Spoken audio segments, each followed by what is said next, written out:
할렐루야. 하나님의 은혜에 사모하여 나온 우리 성도님들에게 여러분들이 기대하는 것보다 더 놀라운 하나님의 그 은혜와 축복이 이 시간 임하는 축복의 예배가 되시기를 간절히 축원합니다. 우리 서로 옆에 분하고 인사 한번 하겠습니다. 주의 이름으로 축복합니다. 은혜 받는 시간 되시기 바랍니다. 하나님께서 여러분들에게 주시는 축복이 여러분 안에 부어지는 축복의 시간이 되시기를 바랍니다. 우리 2층도 마찬가지고 우리 잠옷실도 우리 유치부실에서 예배드리는 분들에게도 하나님의 은혜가 있으시기를 바랍니다. 봄이 왔죠, 그죠? 봄이 올 때마다 우리는 모든 것이 좀 희망이 됩니다. 그렇죠? 저는 푸르른 것을 참 좋아하거든요. 여름에 그 푸르른 것을 생각하면 지금도 이 희망이 있고 기대가 되어집니다. 가을이 되면 왠지 조금 을씨년스럽죠. 이 봄에 우리 하나님께서 모든 만물을 살리듯이 우리 성도님들도 이 봄에 우리 하나님의 생명의 축복이 다시 시작되는 복된 기회가 되시기를 간절히 축원합니다. 오늘 본문 말씀에 보니까 12절 말씀에 이런 말씀이 있어요. 제가 한번 여러분들에게 다시 한번 보면서 은혜 받기를 원하는데, 너희가 자기를 위하여 공의를 심고 인애를 거두라. 너희 묵은 땅을 기경하라. 지금이 곧 여호와를 찾을 때다. 마침내 여호와께서 오사 공의를 비처럼 너희에게 내리시리라. 그랬단 말이에요. 성경 말씀을 제가 좀 읽었는데 자기를 위하여라는 말이 성경에는 이 구절 외에는 없는 것 같아요. 우리 한 사람은 내 자신을 위하여 라는 말씀, 너희 묵은 땅을 기경하라. 그러면 하나님의 은혜의 단비, 공의의 비가 내리기 시작할 것이다 라는 것을 성경은 말해주고 있다, 그런 말입니다. 어느 20대 청년이 덜컥 정말 장래가 창창한 그 청년이 죽음을 맞이했습니다. 죽어서 염라대왕 앞에 선 이 청년은 강력하게 항의했습니다. 너무합니다. 너무하지 않습니까? 염라대왕님, 너무하지 않습니까? 저 세상에는 인간 말종 같은 놈들이 허다한데 왜 그런 놈들은 다 놔두고 이제 큰 꿈을 안고 무언가 잘해보려고 하루하루 성실히 살아가는 젊은 나를 아무런 예고도 없이 이렇게 데려오는 법이 어디 있습니까? 너무 억울합니다. 아닌 게 아니라 염라대왕이 가만히 생각하니까 세상에는 인간 말종 같은 놈들도 많이 있고, 그런데 잘 살아보려고 하는 이 젊은 청년을 데려온 것이 뭔가 미스테이크인 것 같단 말이에요. 그래서 이 청년의 하소연을 들어주기로 했습니다. 내가 좀 잘못한 것 같다. 세상에 다시 나가서 잘 살아라. 그래야죠. 그러면서 이 청년이 이제 뒤돌아서 오다가 막 이제 그 염라대왕 궁전을 벗어나면서 휙 뒤를 돌아보면서 염라대왕한테 그렇게 말했답니다. 염라대왕님, 제발 부탁인데 다음에 나를 데리러 올 때는 미리 좀 예고 좀 해주세요. 그래야 내가 알고 준비도 좀 하고 그러지 않겠습니까?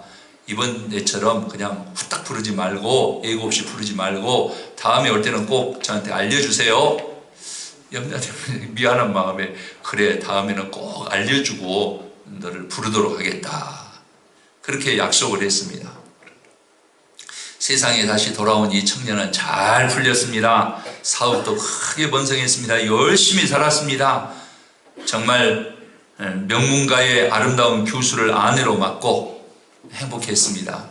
아들도 셋, 딸도 둘 낳았습니다. 행복했습니다. 세월이 유수라 청년도 나이가 들어갑니다. 손자, 손녀도 보았습니다. 몸도 건강한 거예요. 체력도 튼튼하고 사회적 위치도 그럴듯하고 아주 유복하게 재미있게 살았습니다. 그러던 어느 날 한참 자는데 저승사자가 또 찾아왔습니다. 염라대왕이 너를 부르니까 가자. 아니, 지금 약속이 지금 안 지켜진 것 같다. 미리서 나한테 예고를 하고 나를 데리러 온다고 그랬는데 왜 이렇게 갑자기 온 것이냐. 아마 염라대왕님이 지난번처럼 착각을 한 것 같으니까 가서 다시 물어보고 와라. 이놈아, 잔소리 마라. 염라대왕이 너를 잡아오라고 보내서 지금 내가 왔으니까 썩 나서거라 이놈. 그러면서 앞장 세워서 이제 저승을 향해서 갔습니다. 그 사람은 좋은 집, 좋은 차, 골프, 회원권, 콘도, 많은 재산을 다 놔두고 사랑하는 아내도 놔두고 귀여운 손주들 다 놔두고 한마디 말도 못하고 덜컥 죽게 됐습니다. 그 사람이 너무나 억울해서 염라대왕 앞에 가서 그렇게 분통을 터뜨렸다는 거예요. 아니, 나한테 미리 말해주기로 했지 않느냐. 그런데 이렇게 또 갑자기 이렇게 데려오니 당신 틀림없이 또 실수한 거다. 그랬더니 염라대왕이 이놈아, 내가 무슨 약속을 어겼단 말이냐. 나는 수십 번도 더 너에게 예고했다. 그런데 내 놈은 그걸 번번이 무시하지 않았냐. 한심한 놈 같으니라고. 이 청년이었던 사람은 말합니다. 아니, 언제 예고했다고 이렇게 생떼를 쓰십니까? 나는 한 번도 당신이 나를 데려가겠다는 말을 들어본 적이 없습니다. 염라대왕이 하도 어처구니 없어서 성가를 좀 누그러뜨리고 그에게 말을 했답니다. 야, 이놈아, 내가 나이 40주 먹으니까 어떻더냐? 예전과 같지 않다는 감이 들지는 않았냐? 50이 되니까 어떻더냐? 내가 거울을 보면서 얼굴에 주름살도 생기고 머리에 흰머리도 생기고 그런 것을 너희가 느끼지 않느냐? 나도 이제 늙어가는구나, 그런 생각이 들지 않았느냐? 60대가 되니까 어떻더냐? 의욕도 떨어지고 눈도 침침해지고 귀도 어두워지고 다리도 후들거려지고 그러지 않더냐? 그런 징조가 있었냐 없었냐 이놈아? 그러더래요. 그 사람은 고개를 푹 숙이고 있었습니다. 이놈아, 내가 그토록 오랫동안 너에게 약속한 대로 예고를 여러 번 했는데 너는 듣지도 않고 이제 와서 약속을 저버렸다고 하니 말이 되겠냐? 그 사람은 결국 지옥형을 선고받고 유황불이 타는 불덩이에 떨어져서 지금도 허우적거리고 있다. 그 글을 읽어보면서 저는 공감을 했습니다. 아, 다 사람이 때가 있구나.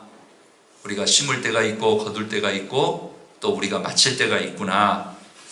저도 조심조심 앞으로 잘 살아야 되겠다, 그런 생각을 합니다.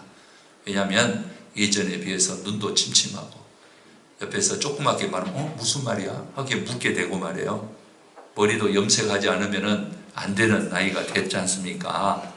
아, 그렇구나. 이것이 다 사인이구나, 그런 생각을 해봅니다. 우리 그리스도인들도 어떻습니까?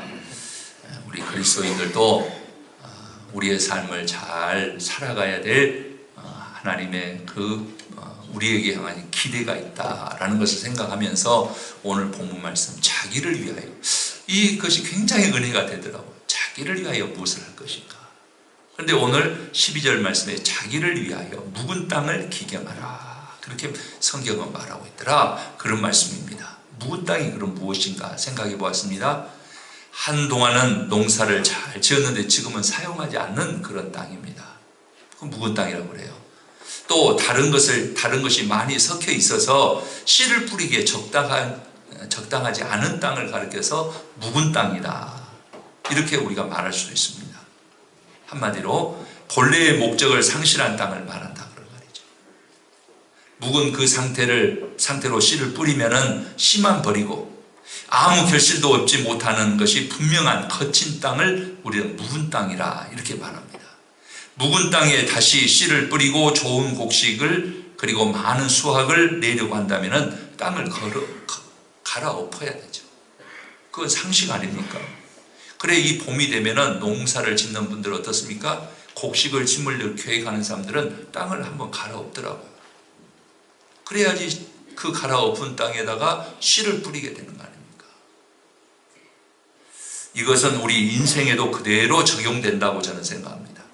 그리고 그리스도인에게는 하나님께서 주신 법칙이 적용되는데 우리 신앙생활도 한번 갈아엎을 필요가 있다 생각이 되어집니다. 마음의 밭이 돌같이 딱딱하게 굳어져서 하나님의 말씀이 열매 맺지 못한 사람이라고 한다면 다시 한번 우리가 갈아엎어야 되겠다. 우리가 딱딱해지진 않았는가? 그럼 내가 딱딱한 건지 안 딱딱한지 한번 생각해 보십시오. 우리가 신앙생활을 했어요. 저는 신앙생활하면 하나님의 때와 하나님의 시간이 있다고 생각하는데 우리가 1년 믿고 2년 믿고 10년 믿고 20년 30년 믿었으면 어떻게 되겠습니까? 하나님의 은혜를 우리가 충분히 받고 하나님께서 처음 우리를 부르심에 그 복된 열매를 많이 맺으면서 살아갈수록 해피하고 살아갈수록 풍성하고 내게 있는 것이 너무 놀라워서 내게 있는 것을 다른 사람한테 언제나 주면서도 기뻐서 정말 감사함으로 살아가는 것이 우리의 삶이 돼야 되지 않겠냐 그런 말입니다. 그런데 내 삶에는 흙먼지만 풀나고 아무것도 거둘 것이 없다고 한다면 우리가 한번 묵은 땅이 아닌가, 내 삶을 한번 갈아엎어야 되지 않겠는가. 여러분들도 사실 좀 실감하실 수 있을 것 같아요. 이대로는 안 되지, 이대로는 안 돼. 여러분들이 그런 마음을 가지고 계실 줄 압니다. 내가 이렇게만은 그냥 날마다, 제가 농담으로 하는 말이 있어요. 아침 먹고 땡, 저녁 먹고 땡, 맨날 먹고 자고 이러다가 하루가 가고 이것이 도대체 내 삶이 아닌데, 이런 생각을 여러분들도 가지고 계실 거란 말입니다. 우리의 마음이 삭막해지고 굳어지고 거칠게 되어서 좋은 씨가 떨어져도, 하나님의 은혜가 계속 우리에게 떨어져도, 하나님의 말씀이, 생명의 말씀이 우리에게 떨어져도 제대로 심겨지지 않은 상태는 아니냐, 그런 말씀입니다. 이제 거친 땅을 뒤엎어 새롭고 고운 흙이 되도록 하는 것과 같이 우리의 마음의 밭이 묵어서 딱딱하게 되었다면 한번 갈아엎을 필요가 있다. 이 봄이 되면 모든 생물을 위해서 농부들이 땅을 갈아엎듯이 우리도 한번 갈아엎어야 되겠다. 시기를 놓쳐버리면 또 한 해가 가는 거예요. 이 봄에 시작하지 못하면 씨도 뿌릴 수가 없고 가을에 거둘 것도 없는 거예요. 편하고 좋을 수 있지만 소득이 없는 거예요. 그러면 어떻게 되겠습니까? 갈수록 인생은 피폐해져. 오래 갈아엎을 논이 오래 갈아엎지 않으면 열매도 못 얻을 뿐만 아니라 더 이 논은 딱딱해서 더 버려지더라, 그런 말입니다.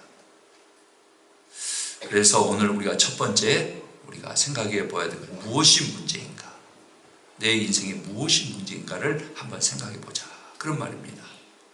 저는 생각할 때 우리의 마음을 이렇게 딱딱하게 하는 것은 하나님의 축복이 아닌지요, 분명히. 우리의 마음을 딱딱하게 하는 건 저는 죄라고 생각합니다. 누가 뭐라 해도 그렇습니다.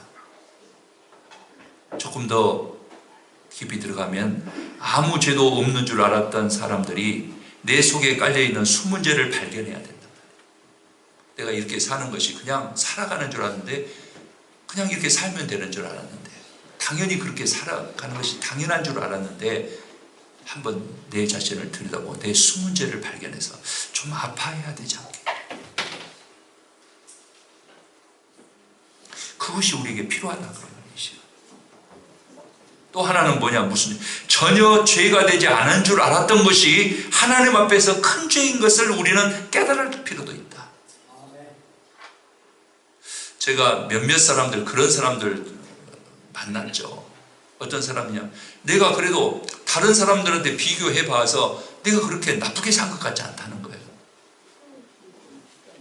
다른 사람들, 제가 조금 전에 예화로 말씀드린 세상에는 별 인간 말종 같은 놈들도 많이 있는데, 내가 살인했냐, 그런다 해서 누구 도둑질을 했냐, 내가 누구를 겁간을 했냐, 나 이만큼 살았으면 그래도 나는 윤리와 도덕적으로 그래도 나 괜찮게 산다.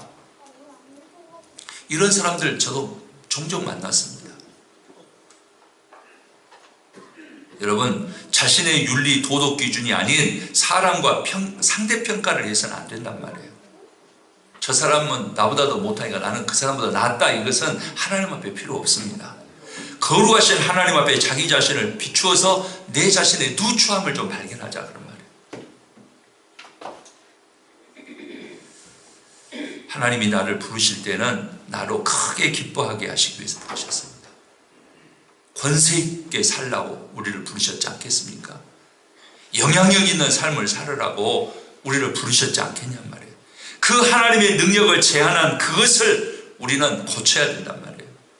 하나님께서 내게 행하실 일이 많은데 그 능력을 우리가 제한하고 산 것도 하나님을 거스리는 삶이 아니냐, 그런 말이에요. 저는 그것이 억울한 것 같아요. 하나님이 나를 통해서 하실 일이 많은데 그 하나님께서 하실 일을 내 안에서 못 하신 거란 말이에요. 그래서 오늘 호세아서를 우리가 보면은 무기력한 그리스도인을 안주하려는 그리스도인들을, 더 나아가서 타락한 그리스도인을 다시 회복하는 것이 하나님의 바람이거든요. 그래서 오늘 우리에게 자기를 위하여 너희 묵은 땅을 기경하라. 너희 묵은 마음을, 너희 묵은 삶을, 너희 삶의 형태를 좀 갈아엎어라. 그런 말씀입니다. 한때 열심히던 그리스도인들이 예배, 봉사, 헌신하는 일에 시들해졌어요. 그러면 어때야 돼요? 다시 돌이켜서 믿음을 되찾고 신앙적인 삶의 활력을 회복하는 것이 마음을 기경하는 것이 아니겠냐, 그런 말입니다. 여러분, 그래야 되지 않겠습니까? 나는 예전에는 참 이런 열심이 있었고 이런 열정이 있었고 그때 진정한 기쁨이 있었고 권세가 있었는데 지금 그러지 못한다고 한다면 갈아엎어야 된다. 연약한 그리스도인들이 새 힘을 얻는 것, 교회에 출석하고 봉사도 하지만은 전혀 능력도 없고 열매가 보이지 않고 다만 형식적이고 습관적인 교회 생활만 하다가 성령의 능력에 힘입어서 활력과 감격을 얻고 믿음과 용기를 얻어서 주님이 우리에게 기대하신 그 삶을 살아갈 수 있도록 하나님의 기대에 부응하는 삶을 살게 하는 것, 그것이 오늘 우리에게 필요하다, 그런 말입니다.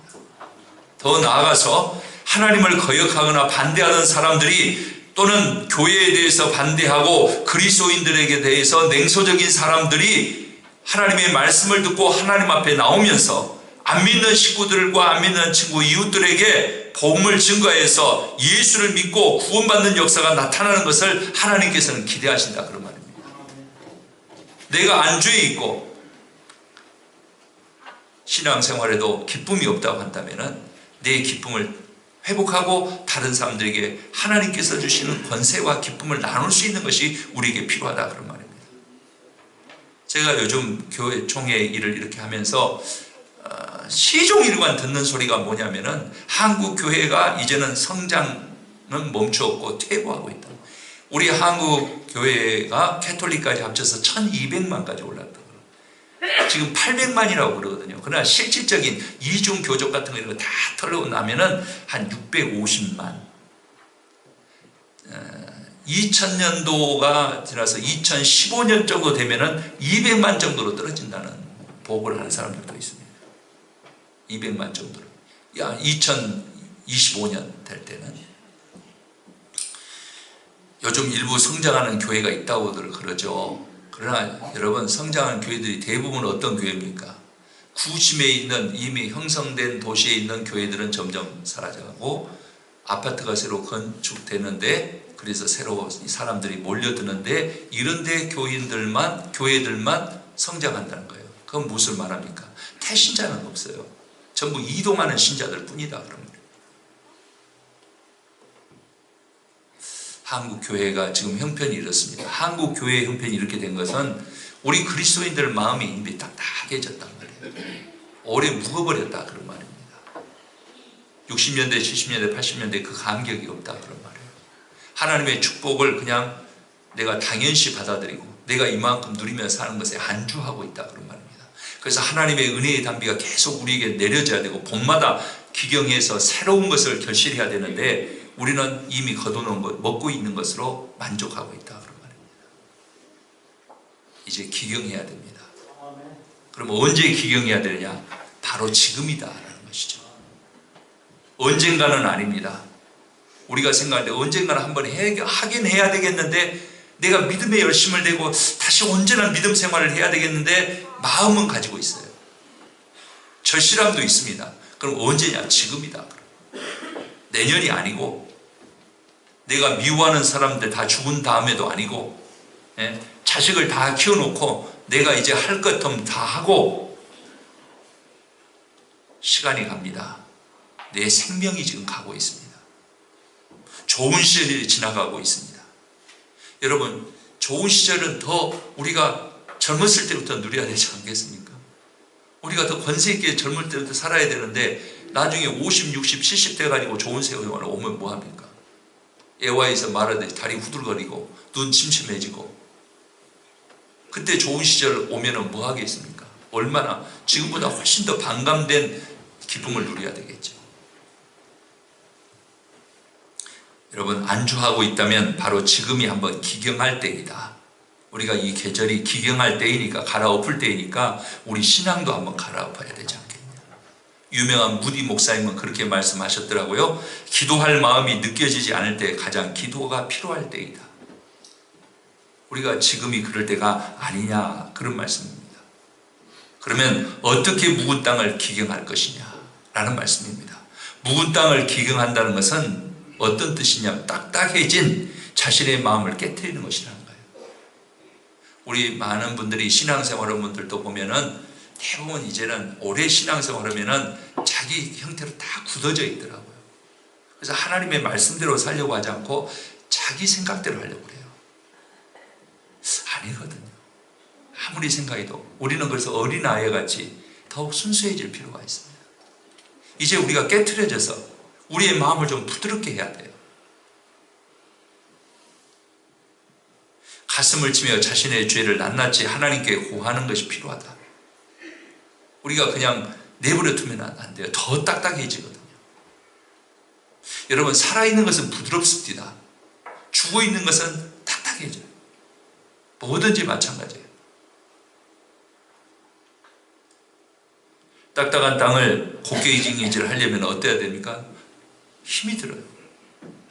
딱딱한 땅을 곡괭이질 해보세요. 얼마나 힘드는지. 툭툭 튑니다. 잘 들어가지도 않습니다. 그럼 내버려 둬야 됩니까? 먼지만 펄펄 납니다. 아이고, 그냥 내버려 둬야 되겠다고 그렇게 생각합니까? 안 해요. 힘이 듭니다. 땀이 납니다. 손에 피가 맺히고, 그러나 씨를 심으려면 파헤쳐야 된다, 그런 말이죠. 그 안에서 돌멩이가 나옵니다. 열매를 기대하면 파엎어야 되죠. 곡괭이질에서 안 되면 경기를 갖다 대서라도, 트랙터를 갖다 대서라도 그걸 갈아엎어야 되지 않겠습니까? 마찬가지로 신앙도 오랜 습관이 되어서 신선함을 잃어버렸다고 한다면은, 한마디로 말씀드리면 묵은 신자가 되어서 열매를 맺지 못한다고 한다면은 어떻게 하면 좋겠습니까? 오랫동안 딱딱해지고 무덤덤해진 그 마음을 파헤치려면은 내 의지가 있어야 돼요. 내 마음을 누가 마음대로 해주겠습니까? 내가 해야지. 어떤 때는 참 힘듭니다. 내 지금 삶을 깨트리기가 참 힘들더라고요. 부담스럽기도 합니다. 남들이 나를, 아이고 저렇게 사는데, 저 사람이 예수 교회 다녔어. 아이고 그런지도 몰랐네. 아니에요. 우리가 다시 정신 차려야죠. 창피합니다. 자존심 상합니다. 그래서 미루어 둡니다. 묻어주고 갈 수는 없지 않겠습니까? 그러면 우리는 무엇을 기경해야 될 것이냐? 내가 교만하지 않았는가 생각해 봐야 될 건 뭐냐? 기도를 소홀히 하지 않았느냐, 그런 겁니다. 제가 종종 살펴보는 바지만 식당에서 가서 기도하는 그 밥 먹는 사람 별로 못 봅니다. 여러분, 식당에 가서 한번 둘러보고 한번 누가 기도하고 밥 먹는가, 그 시간마저도 이제 우리는 없습니다. 기도하는 것처럼 쉬운 것도 없고 기도하는 것처럼 어려운 것도 없습니다. 기도 시간은 내 삶을 기경하는 시간이에요. 하나님 앞에 내 자신을 내어드리는 시간이에요. 하나님, 내 기도하는 시간에 하나님께서 은혜의 씨를, 축복의 씨를 뿌려주십시오, 그런 거예요.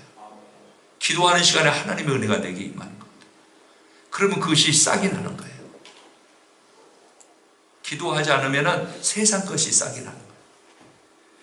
세 번째는 우리가 뭐냐? 안 믿는 사람에게 전도하는 일에 좀 소홀히 하고 있지 않느냐, 그런 거예요. 2016년도도 오늘로 인해서 95일이시죠. 언제 그렇게 갔을까요? 그런데 여러분 한번 생각해 보세요. 다른 사람에게 예수 믿으란 말 한마디도 안 했다고 한다면, 교회 가자고 안 믿는 가족들에게 한마디도 안 했다고 한다면 어떻게 되겠습니까? 우리가 내가 많이 딱딱해졌구나.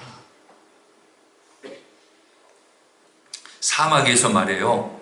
범하는 가장 큰 죄가 있는데 그 뭐냐면 오아시스를 발견하고 자기가 그 물을 먹고 다른 사람에게 알려주지 않는 것이 가장 큰 죄예요. 우리가 정말 오아시스의 물을 마시듯이 하나님의 은혜를 마시고 먹고 한다면 다른 사람에게도 말해줘야지. 나는 하나님의 은혜로 이렇게 산다. 너희들도 하나님의 은혜로 살아야 된다. 여러분, 우리 자녀들의 형편이 내 가족들 중에서 지금 어디 있습니까?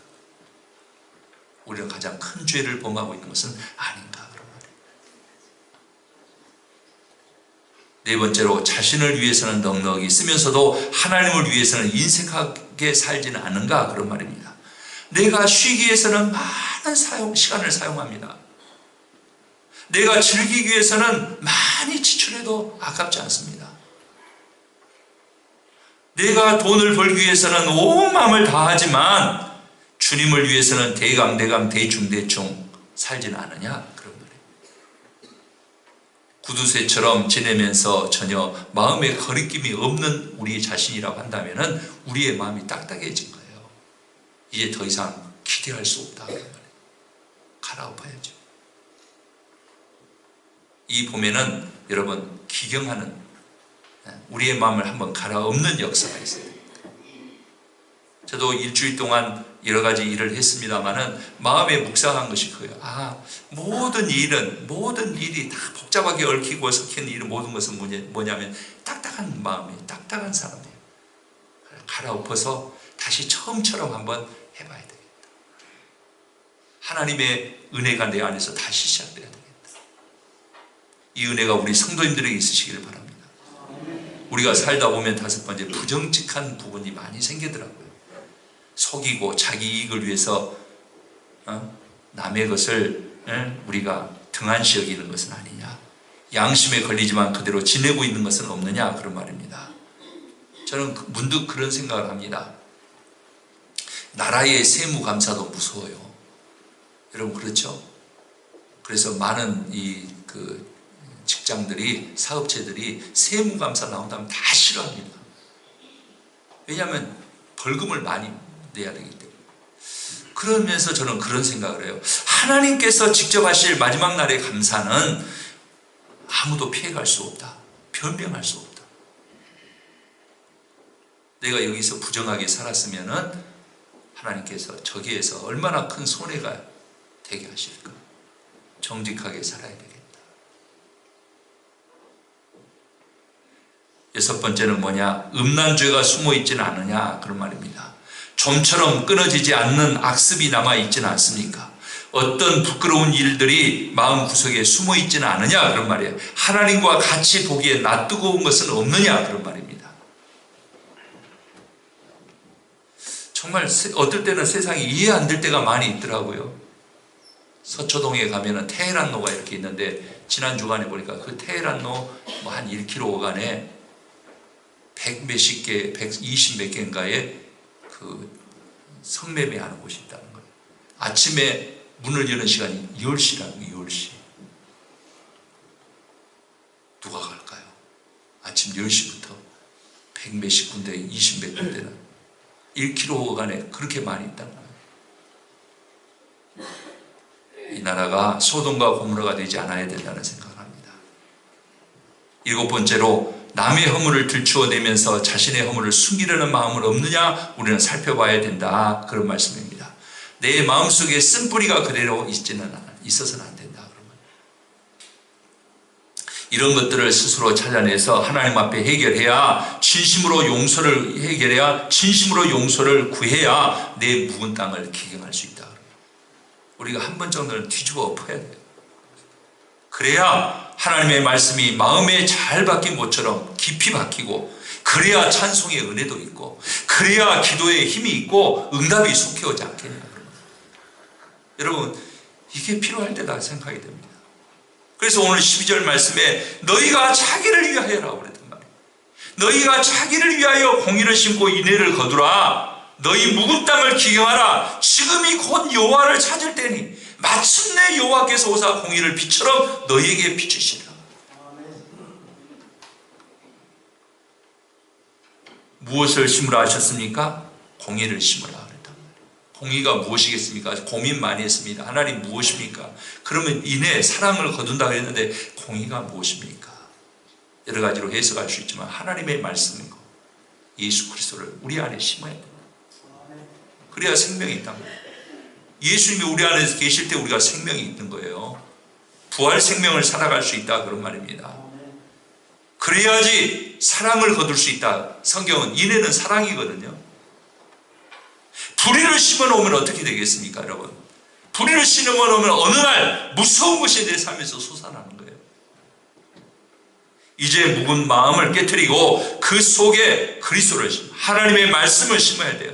하나님의 말씀을 심고 그 말씀대로 순종하면서, 언제나 제가 우리 성도에게 말씀하는 대로 어떻습니까? 그 말씀대로 순종해서 그렇게 하나님께서 내 안에서 결실할 것을 사모하는 것이 신앙생활이 아니겠냐 그런 말입니다. 하나님의 말씀 무시하고 내 마음대로 살려면 뭐 때문에 이 자리에 우리가 있겠습니까? 여러분 그렇지 않습니까? 하나님의 말씀대로 순종해요. 미련스럽게, 우직하게 그냥 하나님께서 하시면 하시려니와, 아니면 하나님의 뜻이 아니면 아니다. 하나님 말씀대로. 하나님이 하나님이 아니라면 안 하겠습니다. 그 다음에 하나님께서 책임져 주시죠. 하나님은 오늘도 우리 가운데 역사하시는 하나님이시기 때문에 하나님 말씀대로 순종해 보는 거예요. 그러면 하나님의 생명이, 새 생명이 우리 안에서 다시 시작될 줄 믿습니다. 이것 때문에 우리가 하나님 따르는 거예요. 그렇지 않습니까? 우리는 하나님의 말씀을 심어야 될 줄 압니다. 결론적으로 말씀드립니다. 자기를 위하여 굳은 땅을 기경하는 성도님들 되시기 바랍니다. 다른 사람이 아니에요. 내 밭을 기경하듯이 내 마음을 기경해야 되는 거예요. 더 이상 방치하면 아주 굳어져 버려요. 아마 깨트리기가 어려울 줄도 모릅니다. 갈수록 굳어지거든요. 오늘 성령께서 내 마음속에 말씀하실 때에 마음을 깨트려야 돼요. 먼지 끼고 찌들은 영혼을 예수 그리스도의 보혈로 깨끗이 씻어내야 돼요. 굳어질 때도 굳어져 버린 딱딱한 영혼을 지금 깨트려야 된다 그런 말입니다. 그러면 오늘 12절 말씀 내 여호와께서 오사 공의를 비처럼 너에게 내리시리라 그랬단 말이에요. 우리가 마음을 갈아놓고 나면 하나님의 은혜의 비가 내린다 그런 말입니다. 파헤쳐 놓은 곳에, 갈아엎어 놓은 곳에 하나님의 은혜의 빗줄기가 내리기 시작한단 말이에요. 하나님의 은혜의 빗줄기가 내려서 더러운 것들이 씻겨 내려가고 우리의 기갈이 해결되어지고 거북이 등처럼 갈라진 마음들이 다시 치유된다 그런 말입니다. 이제는 하나님의 공의의 단비를 사모하는 성도님들이 되시기 바랍니다. 세상에서 내가 무엇을 해야 되겠다라기보다는 하나님의 은혜를 머금고 피어나야 되겠다. 저는 가끔 마음속에 어렸을 때, 그리고 제가 교회학교 교사일 때에 했던 찬양이 나옵니다. 나는 주의 화원에 어린 백합꽃이니 은혜 비를 머금고 고이 자라납니다. 주의 은혜 감사에 나는 무엇 드리리. 사랑하는 예수님 나의 향기 받으소서. 주의 화원의 어린 백합 아닙니까? 내가 그 은혜의 단비를 받아들여서 활짝 피어서 그 향기로 내 존재감이 빛나고 그 향기를 하나님 앞에 드려드릴 수 있는 인생이 되지 않겠습니까? 더 이상 무엇이 우리를 나대게 하겠습니까? 주의 화원의 어린 백합과 같은 성도님들 되실 수 있기를 바랍니다. 그러기 위해서는 돌처럼 굳어진 땅을 뒤엎은 후에 비가 내리면 땅속 깊이 스며들어 부드러운 옥토가 되듯이 여러분 하나님의 은혜가 시작되실 수 있기를 바랍니다. 말씀을 정리합니다. 어느 한 전도 집회에 술주정뱅이가 회개하게 됐어요. 그래서 목사님이 간증할 사람이 있으면 간증하십시오. 그 술주정뱅이가 손을 번쩍 들었습니다. 목사님, 이번 집회를 통해서 제가 예수 사랑을 다시 깨달았습니다. 제가 원래는 예수를 잘 믿는 사람인데 세상 살다 보니까 내가 술주정배가 됐고 이제는 알코올 중독자가 돼서 어찌할 수 없는 이제는 술을 끊고 내가 정말 주님 붙들고 살겠습니다. 눈물로 간증을 했어요. 그럴 때 그 소리를 듣다 한 여인이 말합니다. 저 사람 정신 나간 사람입니다. 저 사람 몇 번 결단했는지 저는 압니다. 수없이 결단을 했습니다. 저 사람 지금 말하는 것은 꿈같은 이야기입니다. 며칠이 지나면 또 술을 마실 것입니다. 저 사람 꿈꾸는 것이지 제정신이 아닙니다. 그때 10살쯤 되는 어린 아이가, 여자아이가 손들고 말합니다. 그래요, 그것이 꿈이라면 깨지 말게 해주세요. 저분은 우리 아빠입니다. 여러분, 하나님의 역사는 꿈 같지만 꿈이 아닙니다. 요셉이 꿈을 꿨지만 그 꿈은 꿈으로 끝나지 않고 요셉을 통한 하나님의 섭리로 이어졌던 것을 기억하시기 바랍니다. 이제는 부드러운 마음에 예수를 심을 것입니다. 그러면 하나님의 사랑을 거둘 것입니다.